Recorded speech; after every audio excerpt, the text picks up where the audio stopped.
Siri, what's 0 divided by 0?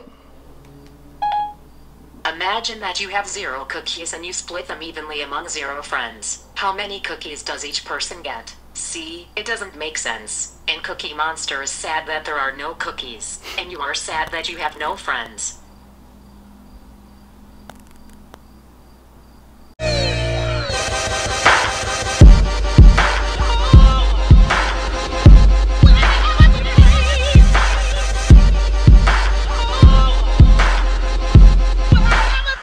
Oh, who do we have here? This is Josh Hancock, ladies and gentlemen. World champion of 2014, and you had a little injury setback for 2015, right? But you're not knocked down. Yeah, for sure. I'll be back. Absolutely. Josh and I are right now coordinating some plans for this weekend because Josh will be flying in from the land of Canada and hanging out with me for like how many days? 4 days? 5 days? I think 4 nights. 4 nights? Yeah, something like that. Yeah. Awesome, dude. So this is how we've been communicating lately, and soon enough you'll see him in person right here in this very camera. Possibly in the same exact very video. Oh, that's rough. Good evening, gentlemen. No more monster. Woo!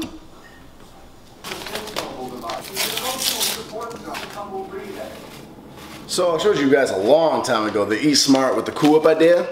My latest little invention is simply Eat Smart Vanilla. And these little sample packs are still on Isotoy's website, by the way, because yeah, they discontinued the big bags. But you can get these little guys on their website with coffee syrup. Yeah. This is how us Rhode Islanders make coffee milk. I don't know if other states have heard of that. I know it's like a Rhode Island origin thing. But yeah, you just get coffee syrup. If you can't get it locally, I'm sure you can get it online. It's amazing.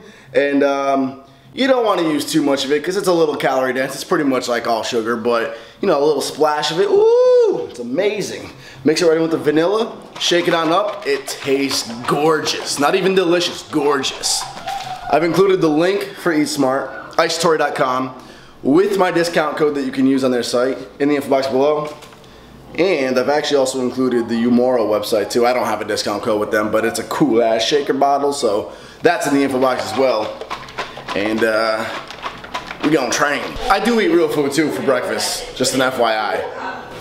I recently just picked up this new tripod. I ordered it online.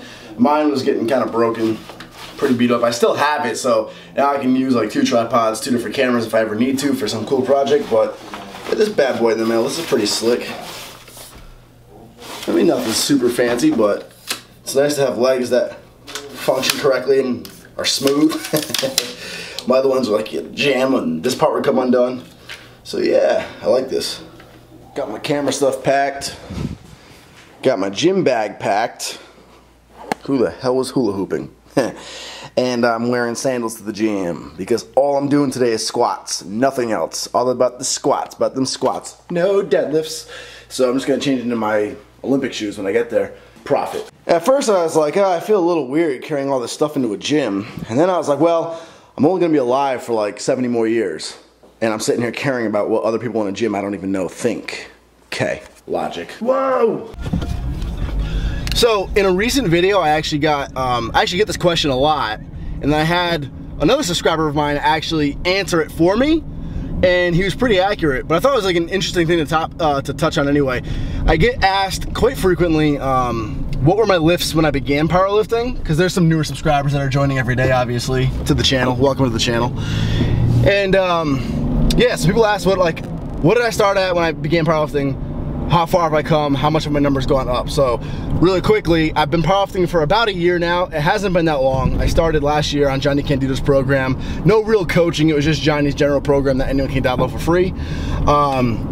When I began, I know my gym total was like just over 1,100. Now currently my gym total, mind you, not meet total. Gym total's close to around 1,400. When I began, my squat was actually only like 375 pounds because like I rarely did squats. So I've added about 100 pounds to my squat. My bench was 345 touch and go, And my pause, my best pause was actually only 325 pounds. And now I can pause 355, so it was like a 30-pound jump right there. And then my deadlift went up about 55 pounds even. I was pulling about 500 pounds on the dot, now I'm pulling 555. Here's the thing that you actually have to take into account though, and you guys, if you guys are actually manipulating your weight at all, you have to factor this in for yourselves as well. These numbers have been gained while my body weight has simultaneously dropped. When I began powerlifting, I'm not sure if a lot of people know this, only my longtime subscribers will. When I began powerlifting, I weighed 196 pounds. So I was just shy of 200 pounds body weight.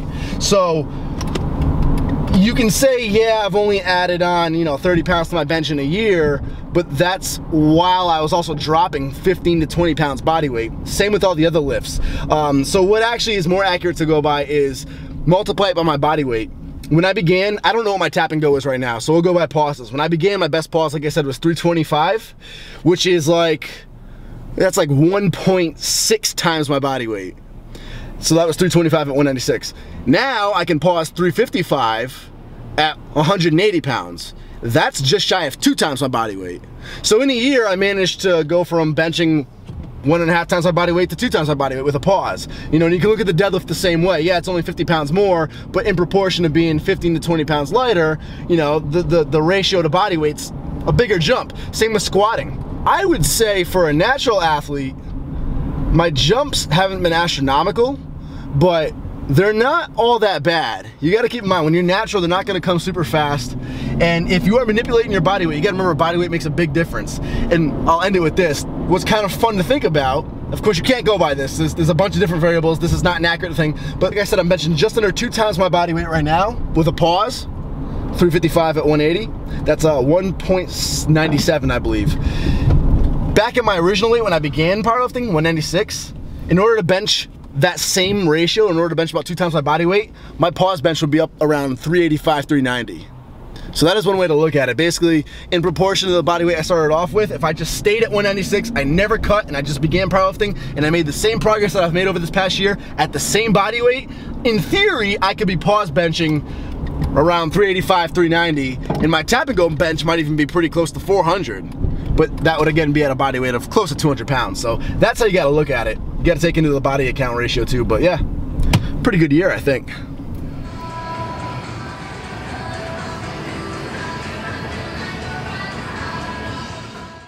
So here we are, finally showing you some progress in this Josh Hancock program. I haven't really been on the program. That's actually been really obvious because I've been doing all heavy ass lifting lately. Between basically just doing a bunch of collabs, having a bunch of people visit, and also that exertion migraine that I showed you guys like 2 weeks ago, I ended up pushing through that, learned the hard way you're not supposed to push through that, and for a while, having a bar on my back or neck just was excruciating, so I took some time off from squatting. Go figure, right? It's like the universe is telling me that I am not supposed to squat. Anyway, we're back on it. So I've started showing you guys more and more of this program, and we're good to go, knock on wood. Today we're just doing beltless work with the squats, and then some different variations of squatting, like pause squats and even tempo squats. Tell you what, I feel like I need a walker now after not having squatted for a couple of weeks, but it felt really good just to get back into the gym, get some weight on my back, and really working on perfecting this new technique I showed you guys a couple of weeks ago in another video.